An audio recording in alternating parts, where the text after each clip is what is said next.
Assalamu alaikum everyone. Today I'm going to be discussing this oft-repeated assertion that we hear from a lot of our atheist friends and agnostic friends, which is that religion is the cause of all wars in the world. Is that actually true? Stay tuned.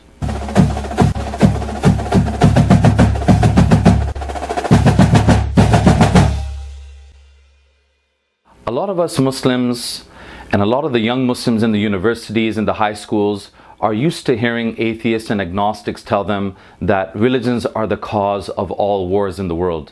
This is factually incorrect. There's so many wars that took place even in pre-modern times that didn't really have anything to do with religion.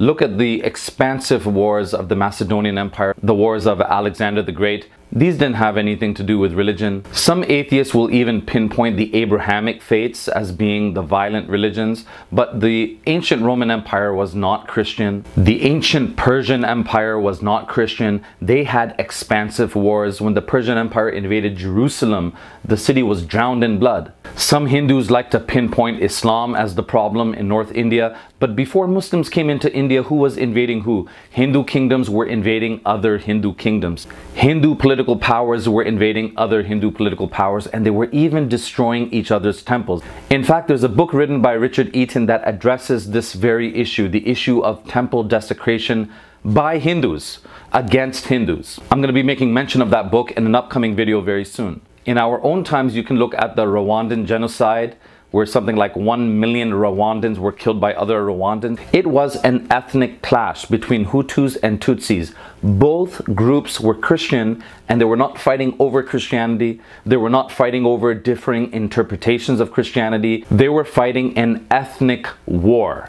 In fact, had there been more Christianity in Rwanda, had Christianity helped to reconcile these ethnic rivalries and these ethnic tensions, we could have perhaps avoided that ethnic genocide. Everyone's familiar with the examples of World War II, Nazi Germany, the Holocaust of the Jews.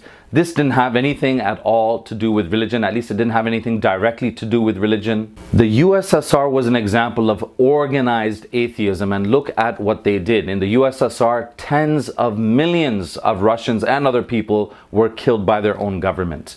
In Mao's China, which was also officially atheistic, millions of Chinese people were killed by their own government. In Pol Pot's Cambodia and in North Korea today, millions of people have died. Millions of people have been killed directly or indirectly through the negligence of the government, all under an officially atheistic government. So it's very, very simplistic to say that all the wars of the world were caused by religion. We can give very, very simple, easy responses to these things. But now let me bring you to something different. I want to give you two modern day examples. Number one, the oppression, also the historical oppression, but the systemic oppression that continues today against the indigenous peoples of this land, of Canada and of the US.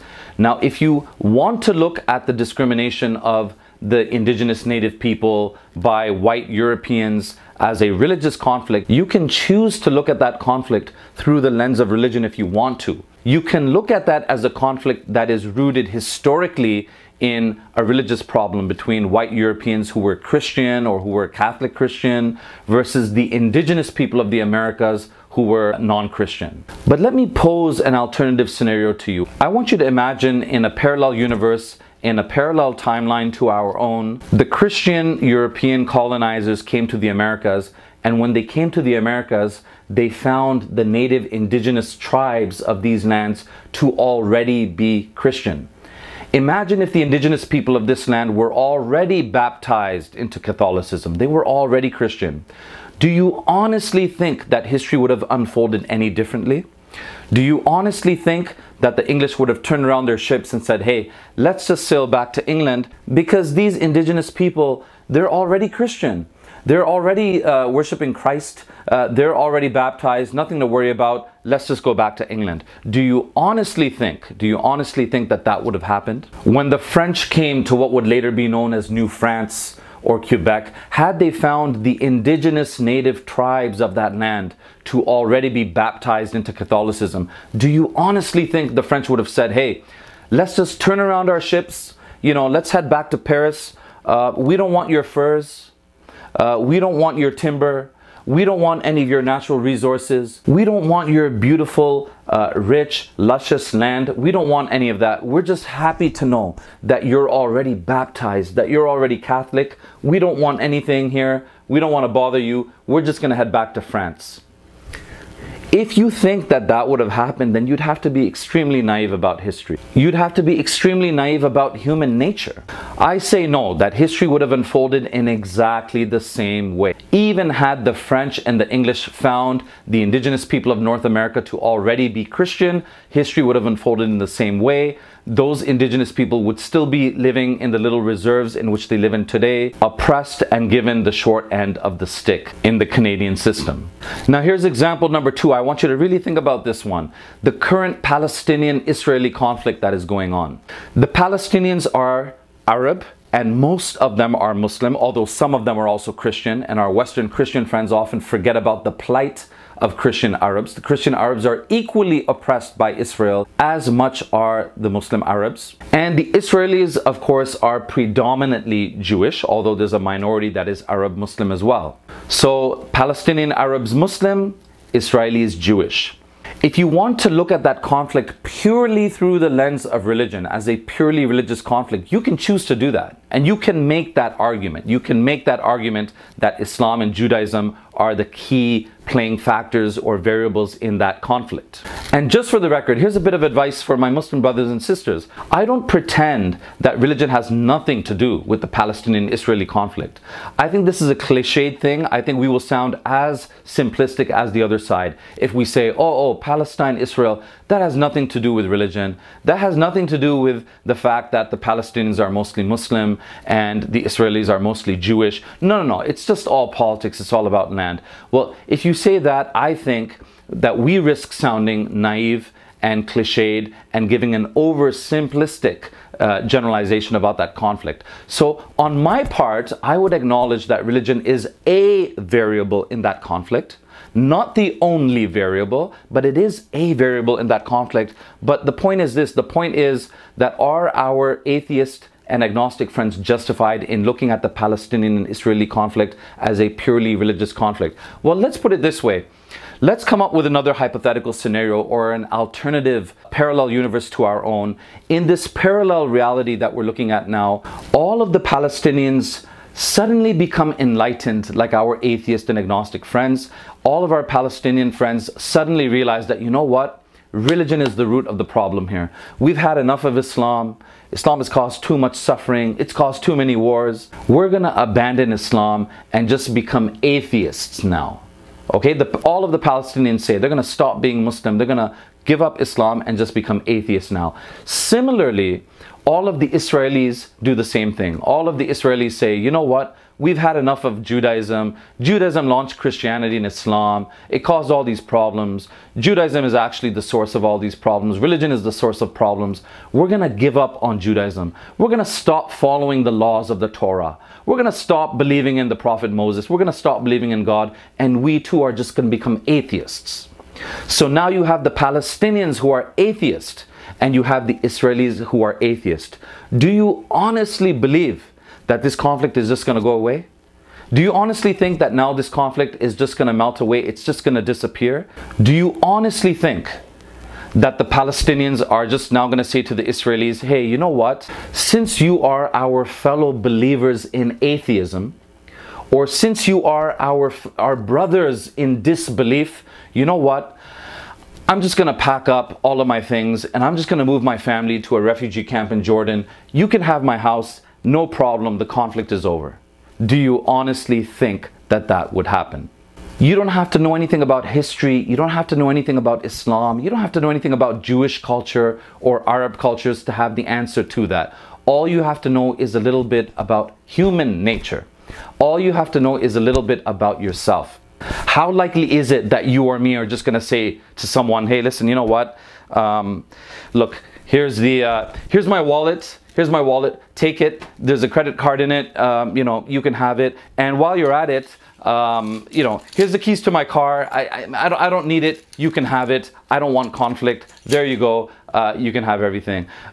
If you're willing to do something like that, only then would you expect the Palestinians to do that. So even if all of the Palestinians became liberal nominal Muslims, all of the Israelis became liberal nominal Jews, this problem is not going to go away. If both sides became agnostic or officially atheistic, the conflict is not going to go away. So brothers and sisters, these were two very, very simple examples that you might want to use in your discussions with your atheist and agnostic friends to show that, look, you can take religion out of the equation, but these problems are not going to go away. We human beings have enough reasons to fight each other over. We have enough reasons to fight over. Husbands and wives are fighting each other. They're not fighting over religion. Brothers and sisters fight each other. They're not fighting over religion. We have enough reasons for human conflict. And to say that, well, religion is a variable, it may add to the problem, it may be an ingredient in that conflict, so we should try to take it out. You may as well say that we should get rid of the male gender, because all of the wars in the world were caused by men. Or correction, 99.9% of the wars in the world were caused by men. This is a fact. It's not women who launched most of these wars. It was men who launched these wars. So what are you going to do? You may as well get rid of the male gender. But you're not going to do that. That's not an option. Getting rid of men is not an option. And so similarly, getting rid of religion entirely, that is not an option. Religion is part of us. It's in our DNA. It's natural for the human being to be religious. It's natural for us to believe in the supernatural. It's natural for us to want organization. It's natural for us to want structure, for us to want rituals, for us to want rules. So whether it's godly revealed true religion, which I believe Islam to be, or whether it's man-made religion, it's in us. We're not going to get rid of religion entirely. At best, what we want to do is get rid of bad religion. But to talk about the world being better off with religion entirely, you may as well talk about the world would be better off without men. It's not a realistic option, so why are we even discussing that? Why are we discussing an option that is not actually there? And in fact, every human attempt to forcibly eradicate religion has been a disaster and has caused far more suffering. I've given you the examples of the USSR, the Soviet Empire, and Mao's China in the 1950s, Pol Pot's Cambodia, and North Korea right now. North Korea right now. When I hear agnostics say that, well, I'd rather be living in Canada than in a religious country, or I'd rather be living in England or somewhere than a religious country, let me ask you this question. Would you rather live in North Korea or in South Korea? Would you rather live in atheistic North Korea, or would you rather live in Christian South Korea? So by your own simplistic standard, atheism would fail. Atheism has been a nightmare, especially organized state-level atheism has been a nightmare and a hell on earth. They didn't have to preach hell. They didn't have to preach hell in the akhirah or in the afterlife. They created hell right here. North Korea is a hell on earth right now. And as one of our shuyukh said, if you think that the world with religion is bad, the world without religion is probably far worse. And I would correct that and say not probably far worse, it was far worse. It was much worse, because we only have to look to the 20th century, which was the most irreligious century in human history. The 20th century was the most atheistic century in all of history. You only have to look to the 20th century. We don't have to dream about a future without religion and hypothesize about what would the future look like? What would the future be like if we didn't have religion? No, we only have to look back. We only have to look back. We only have to go back to see what a hell on earth official state level organized atheism created for the human being. We don't want to go back to that. We've learned from that. We should learn from that. I want to give a quick book recommendation to the readers out there. This is for Yahya in the comments and other people who ask for book recommendations. There's a book called A World Without Islam by Graham E. Fuller. Graham E. Fuller is an ex-CIA agent. When I first saw this book, I didn't get a recommendation from anywhere. I didn't hear about this book. I just stumbled across it at my local library. And when I saw that it's written by someone who used to be in the CIA, and looking at the title, A World Without Islam, this was kind of, clickbait for books, because I actually took it because I thought it was going to be an anti-Islam book or an anti-Muslim book, because the way it's titled, it's kind of implying that, oh, what a nice world it might be, what a nice world it might have been had Islam not existed. But the book actually argues the very opposite. Graham Fuller argues the very opposite. One of the main ideas, or one of the main themes in his book, is that even if Islam didn't exist, the Crusades would still happen. Now that kind of blows your mind for a minute, because you think, okay, how could the Crusades happen? Because yeah, it was a three-way conflict, but mainly it was a conflict between Muslims and Christians. So how could the Crusades happen if Muslims didn't exist, or if Islam didn't exist? But Graham Fuller actually makes a really interesting, convincing case in that book, and it has to do largely with the idea that there was always an East-West divide that always existed. Even in Christendom, there was a divide between Eastern Greek Orthodox Byzantine Christianity and Western Latin or Roman Catholic Christianity. And the fault line for that divide lies right in the Balkans, which we know was a big trouble point in the Balkan War that happened in the 1990s. So Graham Fuller actually makes the argument that the Ottoman Turks, who were Muslim, the Ottoman Turks basically took over the role of Byzantine Christianity, and they continued having those tensions and those conflicts with Western Latin Christianity. And interestingly enough, one of the titles that some of the Ottoman sultans used, or certainly some of the Seljuk Turkish Muslim rulers used, was Sultan-e-Rum. Sultan-e-Rum means the Sultan of Rome, or basically the Roman Emperor. So the Ottoman Turkish Muslims did not see themselves as people who were destroying the legacy of the Roman Empire, but really they were seeing themselves as people who were taking over the legacy of the Roman Empire, more specifically the Eastern Roman Empire or the Byzantine Empire. They saw themselves as people who, just as Islam was meant to complete and to finalize and take over from where Judaism and Christianity left off, similarly, the Ottoman Empire saw themselves as the political fulfillment or the political completion of what came before them, not a force that was there to destroy and eradicate everything that came before them. So check out the book, A World Without Islam by Graham Fuller. I hope you enjoy it. I hope you enjoyed this video. Please leave your comments below. Take care.